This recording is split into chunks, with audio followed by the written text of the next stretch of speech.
This is Eric. We're going to do a quick walkthrough on our pasture. Right now we have some pigs out here, but we had this set up for future expansion.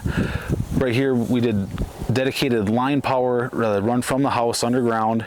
So that's powering a pump for our water system. This is a temporary water system that we have set up with the IBC tote. You can see it's set up to pull water from the bottom of the tote with some adapters into this pump that's plugged into our power source.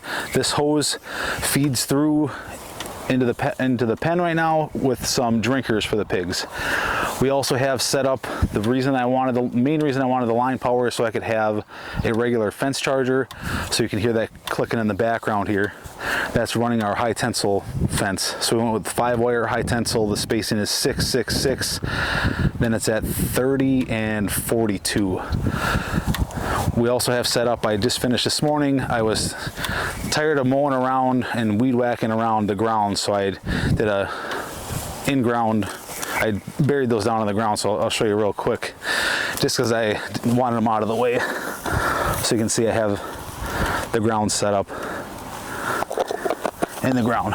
So we're going to walk in the pasture, show how we have the pigs set up, and show you some of the other things that we have around the pasture. All right, we're in the pasture here.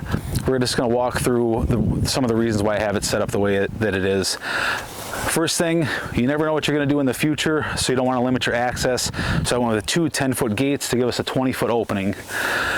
I did reuse some power poles for the main corners and the gate supports. So we have power poles, and then we're using cedar posts for the rest. This is a 10-foot H brace. The wider you have the H, the better angle you get. So we have a double figure 8 for the angled support, and then cedar the rest of the way for the post. And I went with fiberglass in between, so I don't have to worry about T-post and the insulators that can break off. So you can see this area has been hit by the pigs a little more than the rest. You can see how nice and green the grass is looking right now. So we're going to walk over. This year I made the training area a little bit more secure and just a little bit nicer. I did reuse the majority of this material is actually salvaged from another job that I did. So that was all the 4x4s were salvage material. So we do have, it's a little bit of a mess, but we jump power from our other fence to this line here, and you can see the gate opens. Gate opens on this side. I already had this gate panel, so that's what I used.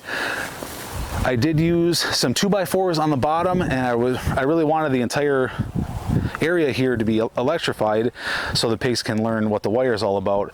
So what I did was just run a line into those 2x4s and then jumped it from the other hot line that I have on the bottom.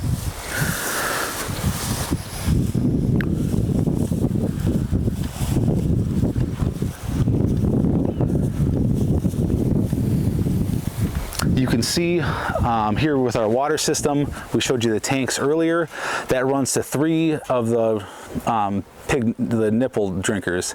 So the pigs just have to go up there and kind of squeeze with their mouth, and the water comes out, and it's pressurized, so it comes out fast enough for them to drink. So we'll walk around and show you the rest of the pasture real quick.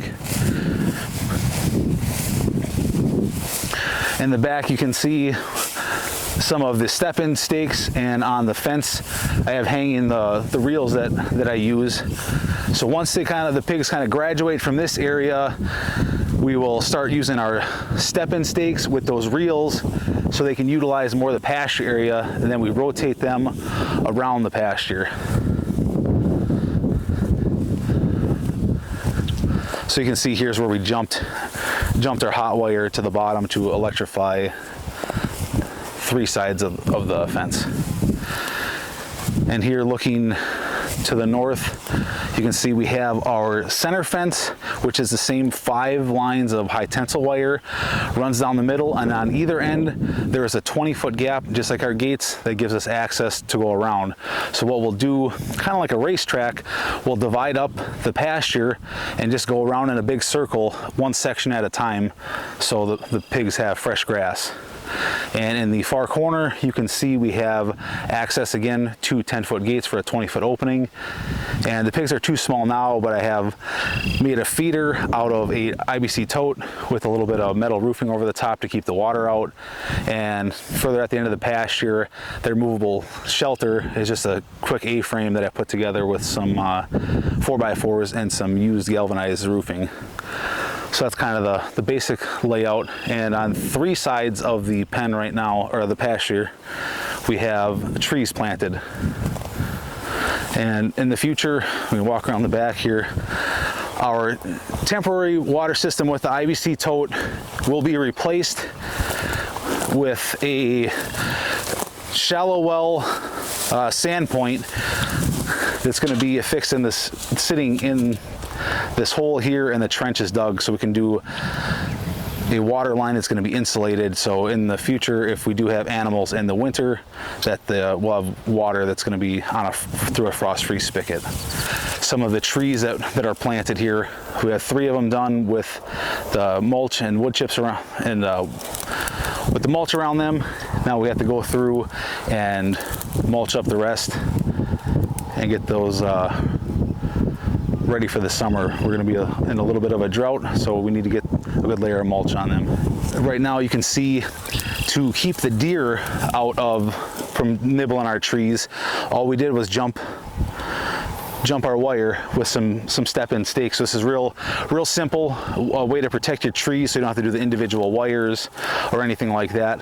So we use a step-in post, same that we use for the pigs, and run it all the way around. So the nice thing with those reels, you can really make quick temporary fencing to protect your trees.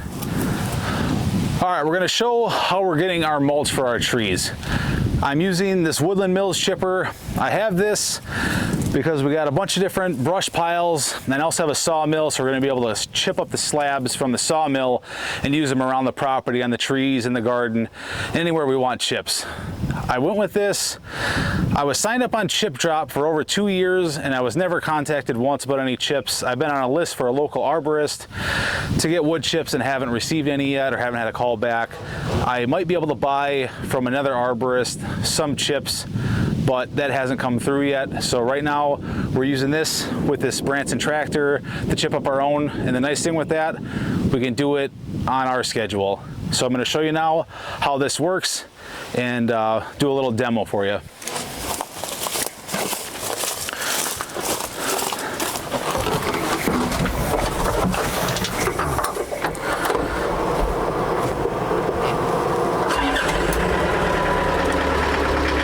This chipper does run with a 540 PTO output. So we'll get it fired up and warmed up. This tractor is capable with the 540E PTO, so we can run at a lower RPM, and that runs this chipper just fine.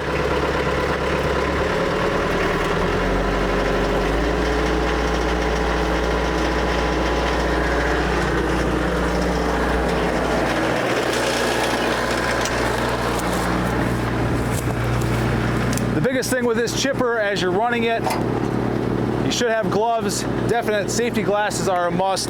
Earplugs of some sort.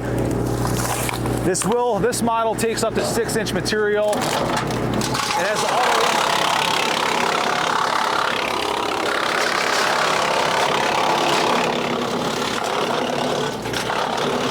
It does have an adjustable chute, so we're shooting a little low right now. We can angle it up just a little bit to try to get it better on our trailer. Like I said, it does have the auto infeed, so the material will fold itself right through.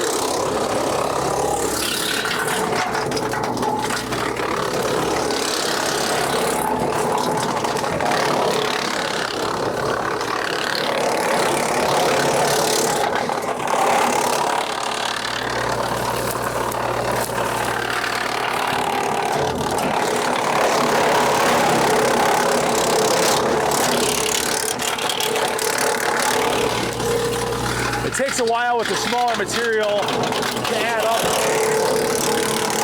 So it does work. You do obviously add up material faster with the bigger material when you're taking that bigger 6-inch material. Put in handfuls of arm loads of all this smaller stuff. We'll open it right up.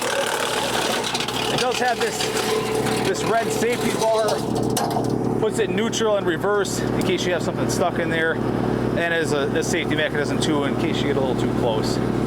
So that's how we're gonna get the chips for our trees. I'm gonna run a little bit more of this pile, and we're gonna go back to mulching around the trees and get the rest of these finished up. All right, we're gonna show what we do with our trees. These trees were bought from the local whitetails. They're about, you can see now, 7 or 8 feet tall. I picked them up a month ago, put them in the ground, I think it was the last day of April. So we're gonna show the method that we learned last year at a class with Billy Bond. He did a gilding class at SOE before the SRF in the fall. So I'm just gonna get the ground a little bit wet. We haven't seen rain in a few days. So I'm just gonna wet that a little bit. I have some compost.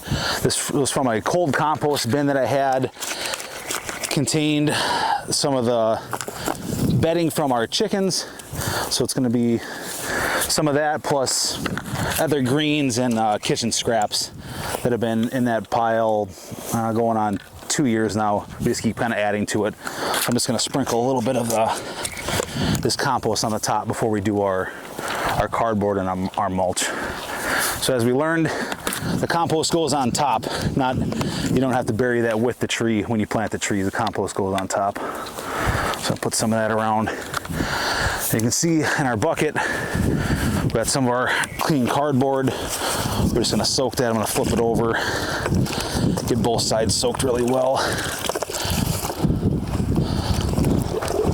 So we're gonna do this for some of the cardboard I have here. I was lucky enough to pick this up. My brother-in-law owns a grocery store, so I had him save some of the cardboard after the deliveries. So we're just gonna go around here with the cardboard. You can see this piece before I put it down. You cut a slit in the center and then do a Y. So we're gonna slide that over the tree so the tree will be through the middle. So we're just gonna put a couple layers of cardboard and then we're gonna get our mulch on top. Now that we have our wetted cardboard in place and cut around for the tree, we're gonna go ahead and put a heavy layer of mulch on the top.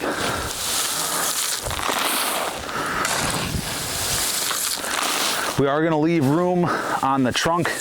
We're not doing the mulch volcano. It's gonna be more like a donut. You don't want all that mulch and moisture built up around the trunk of the tree. Can build up moisture there and cause issues and actually end up killing out the tree. So we're gonna put it on heavy, but we're gonna keep just a little bit of a gap around the trunk of the tree. So you can see we're laying it on pretty thick. It's a little bit of work to make the chips, but we got enough material around here, so we're gonna lay it on pretty thick.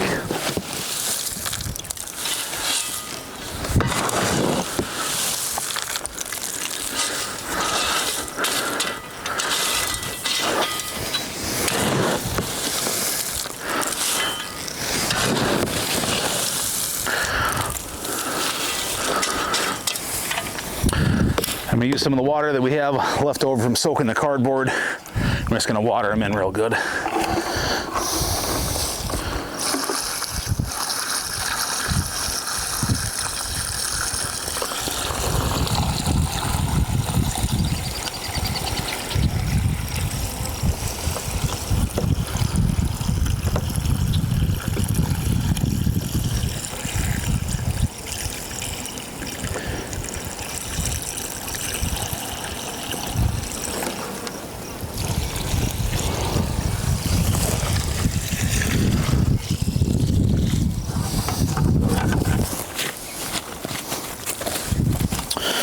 There we go, one down, about 16 more to go.